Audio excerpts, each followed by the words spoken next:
Is it okay to take lazy days whilst traveling? Let's talk about it. Traveling is hard. Honestly, it can be exhausting. Airports, long bus rides, uncomfortable, unfamiliar beds, strange meal times, and that's even before you've got to the sightseeing. So sometimes, especially if you've been traveling a lot recently, your body just says enough is enough. You need a day to recharge your batteries. But then of course comes the guilt. Is that day really warranted? Or just like a job you don't love, force yourself through it and push on anyway. Think about it. You're in a new city, surrounded by all these things you're supposed to see, and yet the thought of dragging yourself around another museum or yet another cathedral makes you want to crawl back under the covers. If you've reached that stage, I'd say that's a bit of a signal. It probably means you need to mix things up because you're doing too much of the same thing. Travel isn't meant to be a punishment. No one says it has to be a rigid tick list. Sometimes it should be spontaneous, loose, even messy. Life is for living, not an exam you have to pass. But let's be honest,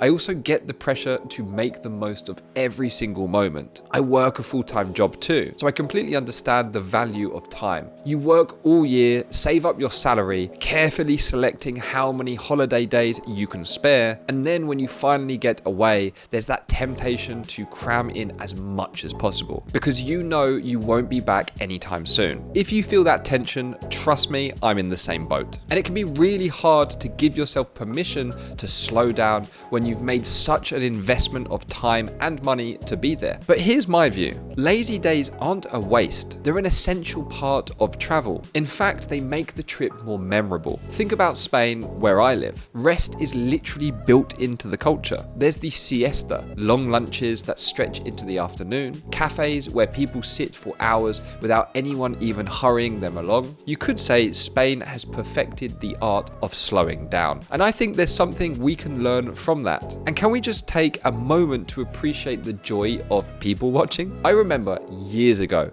having this conversation with a friend about how underrated it is. You sit in a cafe, maybe in a plaza in Valencia with a coffee in hand, and you just watch life unfold around you. You see families rushing by, couples arguing, friends laughing, people heading to work or coming back from school. You start to imagine their stories, what stresses they might have, what makes them happy. It's such a simple thing, but it gives you a deeper sense of a place than a guidebook ever could. That's the sort of thing you miss if you never slow down. Now, of course, I'm not saying you should spend half your holiday in bed binging Netflix. If you've only got 3 days in a city, you don't want to waste 2 of them staring at the TV, watching the 6th episode of The Office. But building in breathing space makes a huge difference. I've done this myself. One day I'll push hard, cramming in as many sites as I can while my energy is high, and then the next morning I'll deliberately start slower. A late breakfast, a gentle walk, maybe just 2 or 3 things on the agenda instead of cramming in 7 things. It gives you a balance. The list feels less terrifying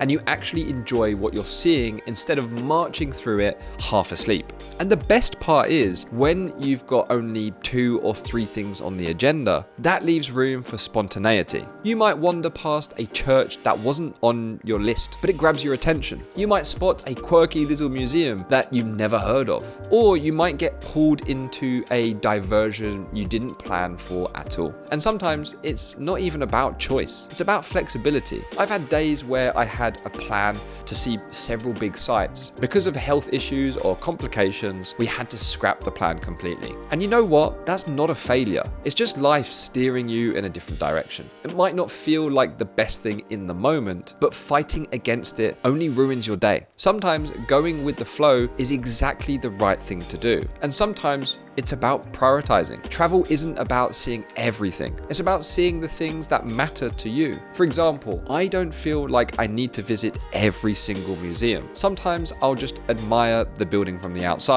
Because let's be honest, the architecture can be more impressive than what's inside. Other times, yes, I'll go in and really take my time. But it's about choice, not obligation. And I'll be straight with you here. I wasn't that impressed with Barcelona FC Museum, for example. For me, it just wasn't very good. Now I know that might be controversial because some people really enjoy it, but for me personally, it just didn't land. And that's okay. Granted, I'm not a fan of Barcelona Football Club, and it's okay to admit that something everyone else seems to love just isn't your thing. Which brings me back to the big question. Is it okay to take lazy days? My personal answer is yes, absolutely. In fact, it might be one of the smartest things you can do whilst traveling. Those pauses give meaning to the busy moments. They give you energy to keep going. And sometimes they even become the best memories of all. So if you're watching this and you're feeling guilty for not making the most of your trip, don't. You're not failing, you're just human. And actually, by slowing down, you might discover more than you ever would by rushing. The world isn't going anywhere. That cathedral, that museum, that famous view, it's still gonna be there tomorrow, or in a week's time, or in a year's time, or a decade, I don't know. If anything, think of this as your permission slip. Your reminder that it's okay to take the pressure off. Take a lazy morning, have that long lunch, sit and watch the world go by. And then when you're ready, get back out there with more energy, more curiosity, and maybe even more excitement than before. Because that's what travel should be about. Not exhaustion, but enjoyment. So yes, lazy days are not just okay, they're part of the journey. And if you can embrace them, I think your travels will actually feel richer, not poorer. If you liked this video, check out this one here. Let me know your thoughts on this topic. Thanks for watching, and I'll see you in the next one. Thanks.